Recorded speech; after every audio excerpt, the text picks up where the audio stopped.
More than 3 million people are now homeless.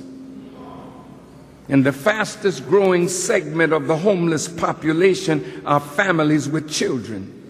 The U.S. Department of Agriculture estimates that there are 17 million people living in households that have experienced hunger.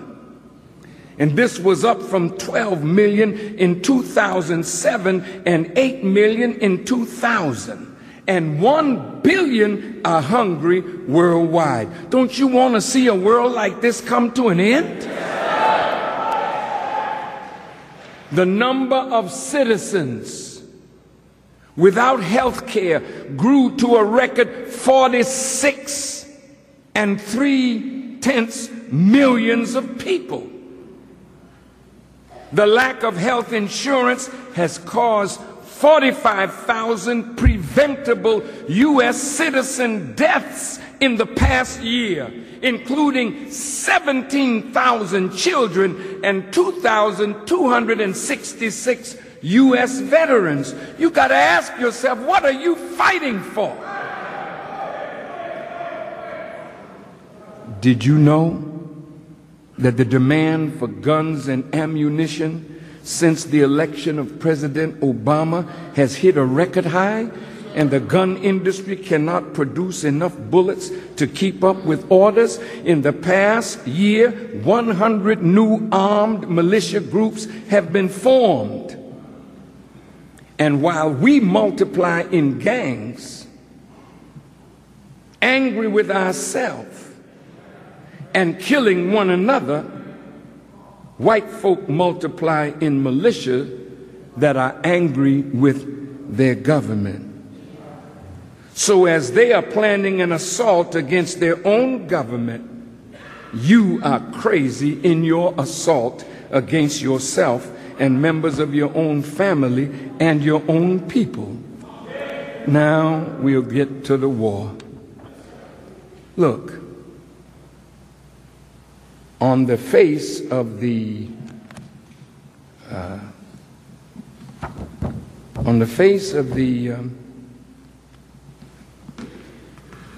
granite wall right outside the United Nations, there's the quote of Isaiah.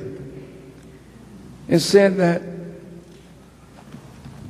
we will turn our swords and our plowshares into pruning hooks. Think about that. And plows. And we will study war no more. But Brother Muammar Gaddafi, when he spoke at the United Nations, he said the UN was established to stop war. And since the UN was established, 65 wars have raged on our planet. He condemned the Security Council and called it a terror council that's being used against weaker nations. And whenever Israel does something that the world should condemn and then does condemn, America uses its veto to stop any action against Israel. Today, I want you to know that Israel's time is short and very short. I want to talk to the Jewish community, because now you are pressing President Obama to try to put a black face in front of your evil plans against Iran. You are pressuring President Obama to sanction sanctions that will cripple the Iranian people.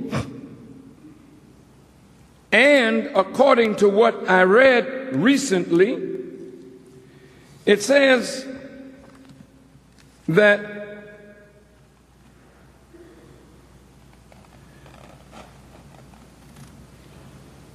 It says that America should either make preparations to attack Iran militarily or step aside and allow Israel to do so. Now listen to those words.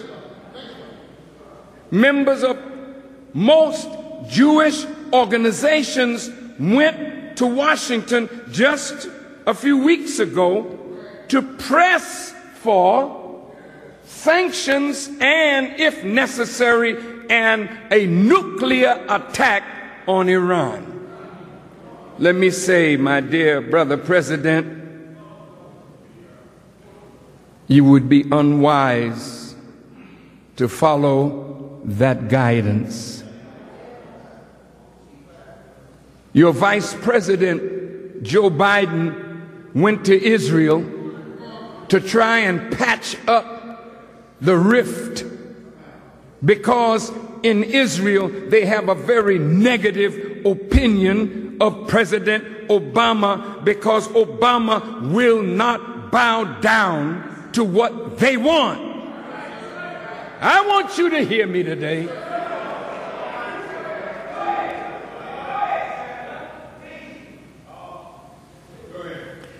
And whenever a black man or a white man will not bow to the will of Israel or the lovers of Israel in America, the media gets involved. Control of the media by members of the Jewish community.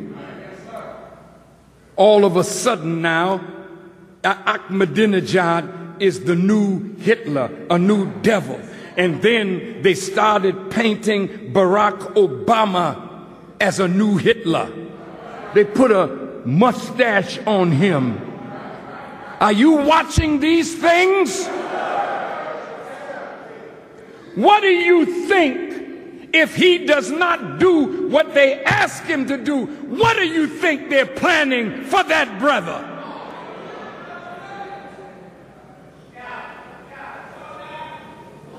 But let me say this to you, America. You better do everything in your power to keep Barack alive. If you don't like him, vote him out. We can stand to lose an election, but we can't stand to lose our brother, that his wife and his children will be like the wife and children of Martin Luther King and Malcolm X and all of those who have been murdered.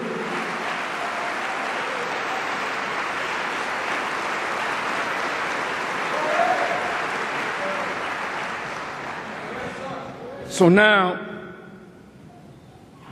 I want you to see what America is spending for military and what she's spending for education. $650 billion spent on more weapons. And even though President Obama has said no to nuclear weapons and wants to bring the stockpile of nuclear weapons in the world down, yet he asked for $5 billion for more nuclear armament. Do you think they're preparing for peace? Put up on this board the American installations around Russia, around China, and in the Middle East, in Iraq, where oil reserves equal $30 trillion. America is not there because Saddam Hussein was a dictator. America has supported dictators in Central America, South America, Africa, and all other parts of the world. America doesn't give a damn about who is a dictator as long as they bow down to the will of the foreign policy objectives of the United States of America.